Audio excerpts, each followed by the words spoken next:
I am Mandy Millen. I'm the brand manager for Survival. I look after the workplace partnerships. Survival are heavily supporting mental health and safety in the workplace with people working from home at the moment, which is fantastic. And I am also the founder of Flow Wellbeing, which is a corporate wellbeing business. I set it up around 4 years ago with basically my passion. I was in the corporate world working in marketing and branding, and I got to a point where I nearly burnt out through overwhelm, stress, and I turned to mindfulness and meditation, and it completely changed my life. I was able to really focus. I knew when to switch off finally, and I knew I knew how important it was for everyone else. So I set up Flow Wellbeing, and so this is a subject for me which is really juicy. I love it. It's now a big part of my life. I'm chatting to one of my favorite people I work with, which will be Robert. And Robert heads up a lot of my programs nationally and internationally for mindfulness. And he is going to we're going to have some conversations around how you can support your mental health working from home, wherever you are, and give you some tools and just give you a real understanding. So Robert, let's have a little bit of an introduction from you, so everyone can get an understanding of your background and how meditation has helped you, and we'll go from there. Okay, hi everyone. It's very hard to talk about my background in this without name dropping, because I got into meditation originally way back, over 50 years ago. In fact, I was working for the Beatles, and of course the Beatles went off and learned to meditate, and it became part of the job spec to actually learn to meditate, which was a wonderful way to start. And of course, something that back then was thought of as weird and strange and sort of hippie has now become so much more mainstream. And in fact, I was looking at something just the other day that was saying that an enormous number of people, I can't remember the exact figures, over 300 billionaires, world-class performers and icons, over 80% of them practice some form of meditation. It's just become mainstream now, of course. But put most simply, really, the issue around it is, how do you be the best that you can be? Which is going to be different for everybody, of course, but you know what it's like when you have one of those days when, for whatever reason, you're just on and everything's just firing. And the term I think that's used more commonly is flow. You're just in flow. Well, because we have the technology to do this stuff now, we actually know what goes on in your brain when you're in flow. And the opposite of it, just to point the case, is this. If you're in a very dysfunctional state, stressed out and worried and all the rest of it, if you look at what's going on in your brain, if you get wired up and so on, what you see is a whole lot of random activity. Just your brain seems to be firing off all over the place, which is, of course, a reflection of what's actually going on in your experience.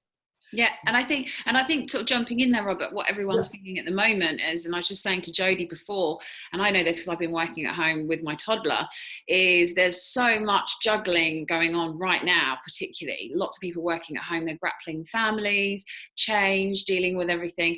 And I think what would be really great to sort of understand is what you would class as meditation and mindfulness and why it's so important right now. Yeah, oh sure. Well, actually, just adding to what I was saying, we also know now, because of that same technology, what's going on in your brain when you are in flow, when everything's working well, when you're in balance. And actually what's going on and what it shows up in your brain is that there's a great deal more connection. It's not going off in that sort of random way all over the place. There's what scientists call phase coherence, that it's all working in tune. The brain waves are all functioning in synchrony. And also there's a whole bunch of feel-good hormones firing in your brain. So something that used to be thought of as kind of aesthetic or hippie and so on has now got such full-on scientific backing.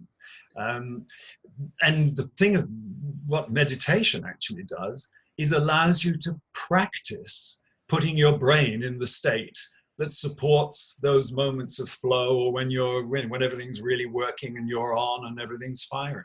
So quite literally, with doing a mindfulness meditation practice, you practice putting your brain into the state that supports you when you're at your best. Yeah. And whatever circumstance, particularly in crisis, when there's so much change going on, the kind of things that stress us all out so much, it's the most profound way of finding balance and center, from which, of course, you start to deal better with whatever it is you're facing. And to bring it back, because I know with us we could talk and talk and talk, and I know I'm really mindful myself that we've got 30 minutes, and I want to break down as much as we can and run through the topics that we've said. So if we were to put in a nutshell, and as easy as possible for people to understand, what is meditation and what is mindfulness? Okay, well, there's so many ways of talking about that, of course. As simply as we can put it for Let's people. go from the simplest way. I find the most neutral way. There's someone you might have heard of. There's a professor at Harvard Medical School called Professor Herbert Benson. And rather than using the term meditation, he talks about it as learning how to trigger your relaxation response. And your relaxation response is something we've all got already. But the more stressed we are and the more worried and challenged and all the rest of it, the less we're able to access that and trigger it. Well, you know, the way that shows up, for example, when you're really stressed and worried, even sleep becomes difficult. We don't settle down easily. But one of the things that meditation does, simply at the physiological level, is that it shows us how to trigger your relaxation response to far, far deeper levels than even your deepest sleep. So it's one of the best ways that I've ever come across, and this is an area I've certainly worked in, to deal with stress.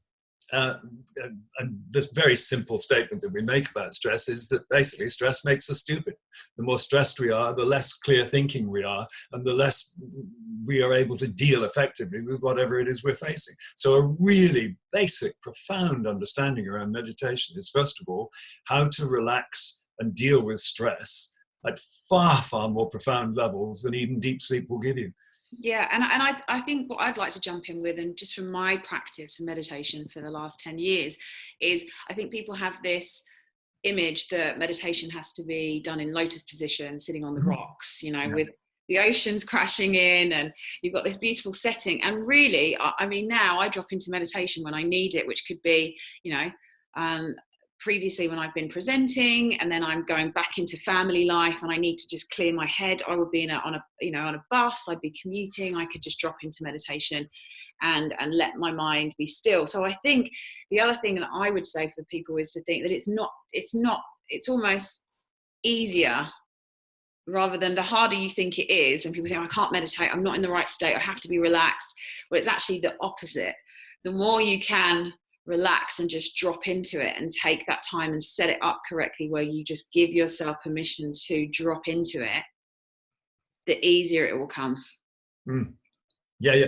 That's one of the misunderstandings. There's so much sort of half understandings around this whole area. And just to put it most simply, that's because there are different forms of meditation. Yeah. There are some very, very difficult ones, and generally they're better practiced when you're in a community or in some place where a spiritual community or whatever it may be. But for people leading an ordinary business life and so on, the effortless forms of practice are not only the easiest, but far more effective, in fact, because they're easy, people tend to stick with them. And it's. And so if we were to bring it back into relation to what's going on right now, obviously there's a lot of anxiety and stress with, you know, change and worry of what's going on in the world. Meditation practice, if you can set it up from home, and you're working from home, it's not only going to, as we discussed before, going to give you that flood of positive hormones, which is going to boost your immune system. It's going to give you deep rest, and it's going to allow you to focus when you really need to as well, which is just some of the benefits. Yeah. So it's really, we're not going to go into a meditation practice today. We're not going to guide people into a meditation practice. We're just going to try and advise how important it is for people and their teams to advise to try to start a short meditation practice. Yeah, well, we've done this with organizations and teams and business teams and so on and so forth. And it just becomes part and parcel of how to operate at your best. Of course, we've all heard of Jerry Seinfeld and the Seinfeld show. Seinfeld's been meditating like this for 40 odd years. And the way he describes it in a lovely sort of comedian's way, he says, it's like a phone charger for the mind. Yeah. Because of course, when you rest really deeply, it's highly energizing, as well as all the effects in your brain and your mind and so on and so forth. Yeah. So it's a perfect thing to do for people who work together. There's something that happens when a team falls silent together. There's deliberately, I mean by choice, not because they haven't got anything to say, but when a group of people fall silent intentionally, there's a level of attunement that occurs that goes way beyond what often we might even touch into consciously. And coming out of it, the way that we work together, how effective, how productive, how in tune is enormously enhanced. Yeah. Yeah, for sure. And one of the points that we said we'd run through is, which, you know, is key at the moment, is people building resilience. Yeah. And so in terms of, if we're coming in from, you know, and your leadership skills and what you would say for teams and for mindfulness, etc., where would you come in and saying tips for building resilience right now? Okay, well, because Mandy and I have simply been talking meditation, but mindfulness, of course, goes much further than that. Certainly in any mindfulness program, there is a practice that is taken on. But along with that, there are a whole range of principles that are put into practice just moment to moment, day to day, just in ordinary life. It's not just a meditation practice. The thing about resilience is, for so many people, it's a question of, you know, when the going gets tough, the tough get going, and it's like a struggling through, how much can I, you know, endure? The real key to resilience is recovery. I mean, big elite sports teams know this, of course. The game itself is full on incredible levels of high output, but they also know that one of the keys to ongoing success is the next step, which is recovery. And if you recover well, then of course you're reinvigorated and ready to take on the next challenge. So the key is very, very much in not just the doing of it, but the recovery after. But then some of the other principles around mindfulness about building our ability to be more present.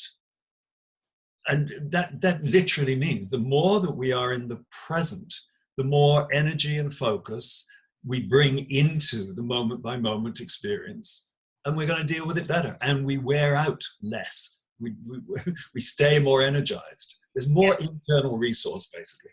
I found even with just bringing that back to how I've been, you know, using that practice. So for example, if I'm washing the dishes at home or I'm cooking for my children, is I'm trying to be mindful on what I'm doing there and then. So rather than thinking about work tasks whilst I'm with the children at home, or if I'm washing the dishes, I'm actually washing those dishes and sort of smelling the soap suds, or when I'm cooking, I'm talking about the food, etc., with my children. So I'm not this multitasking, which is that leads to that burnout and feeling really overwhelmed. So it's sort of practicing meditation practice, but also having that mindfulness practice set up as well. So it's being in the moment. It's one of the things we say about human beings, of course. We're creatures of habit. Of course, that's true.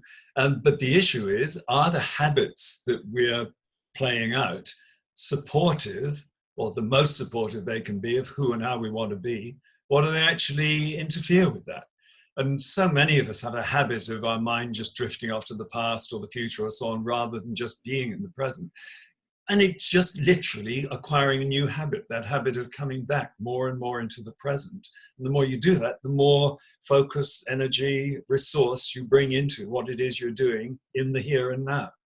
Yeah, for sure. No, that's brilliant. Thank you. And we, another big thing that's happening is obviously there's a lot of change happening right now. So let's have a discussion about that. And everyone that's joining us, if you do have any questions, just type them through. They'll pop up and we can go through it as well. But ways to adapt to change. What's some of your key tips there? It's not a great deal different. This is the thing. It's more about, because look, getting into the game, of course, you need this is way back, your degree gets you, it's like your entry card to the game. Then you've got a whole series of skills that you've built in whatever area you're working. Those are the entry tickets to the game.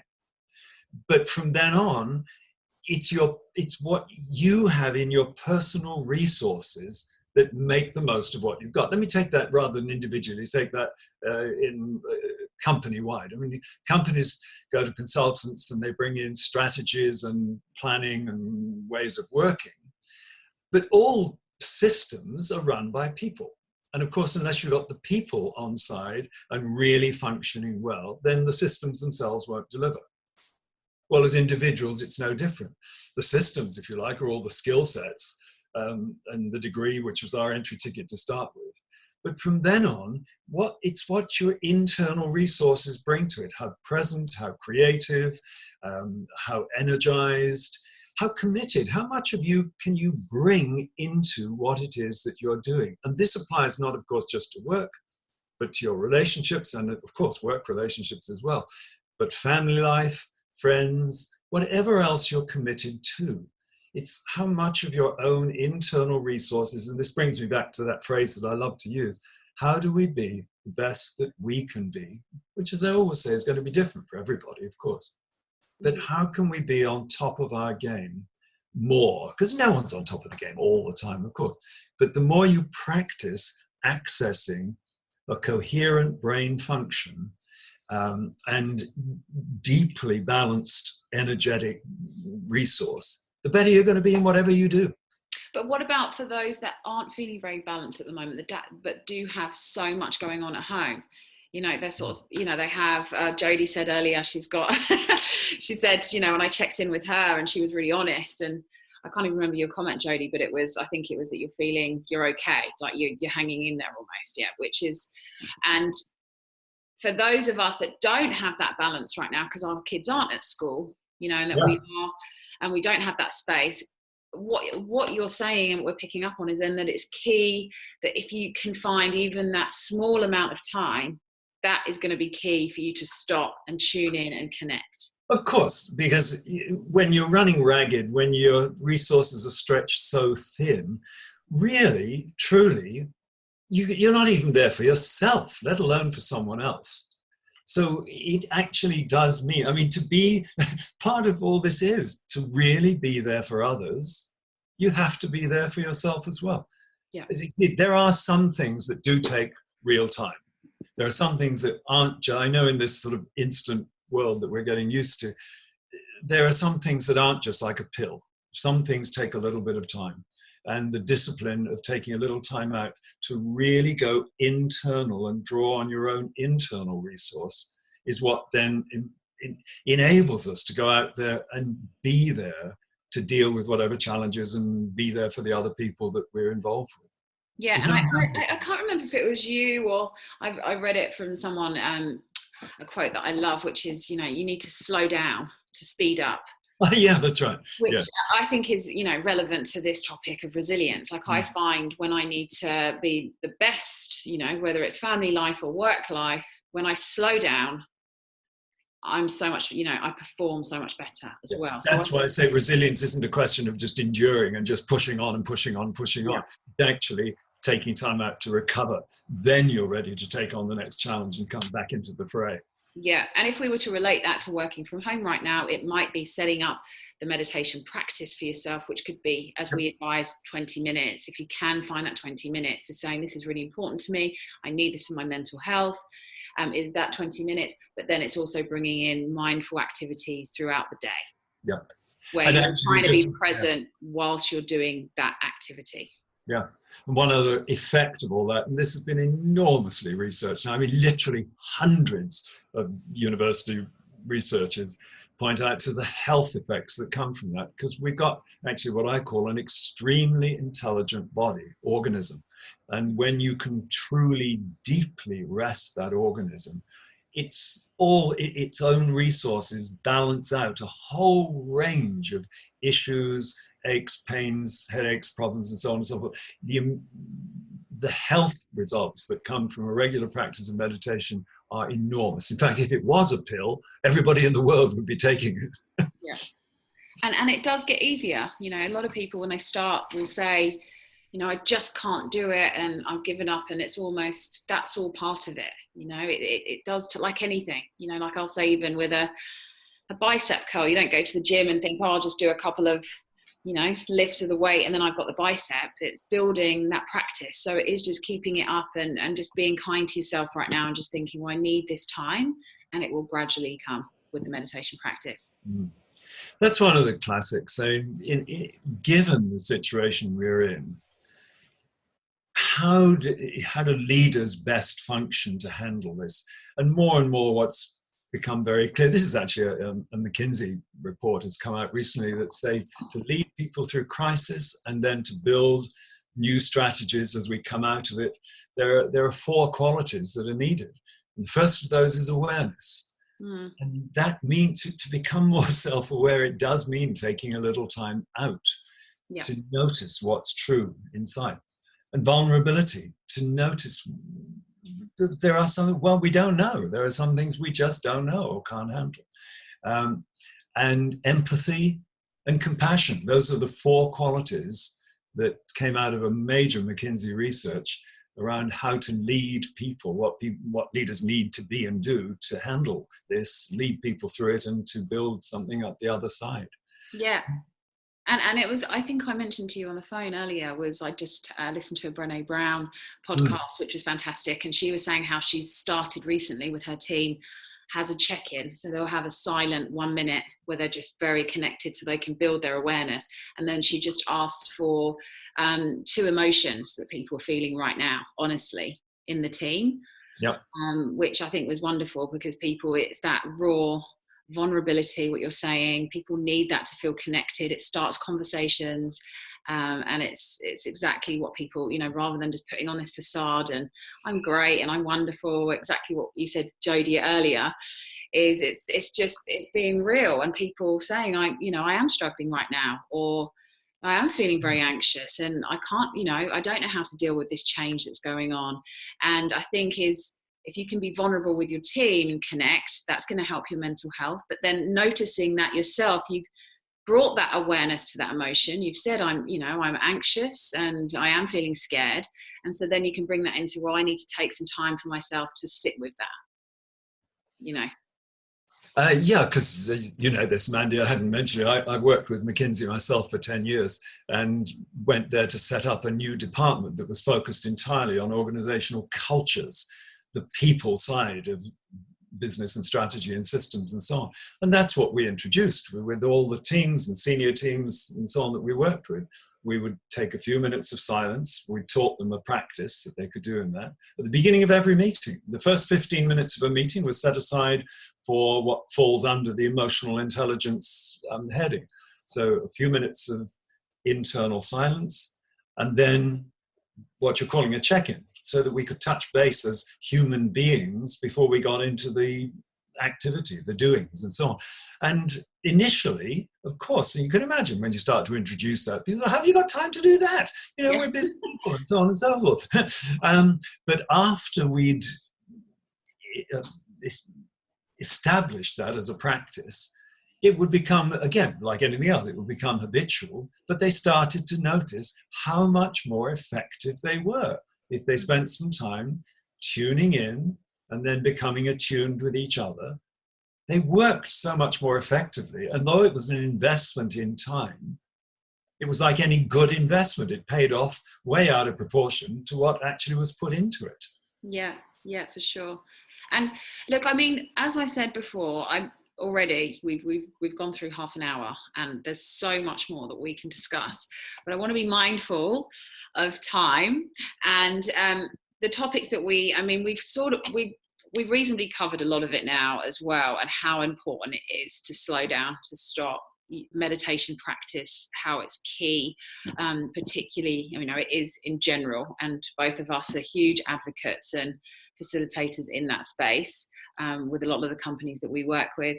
But from a personal level, for people working from home, is, it's going to be key for anxiety and stress, building your immune system, allowing you to have deep rest. You'll be able to focus more, deal with the change. The list goes on and on for a meditation practice. Phone charger for the mind.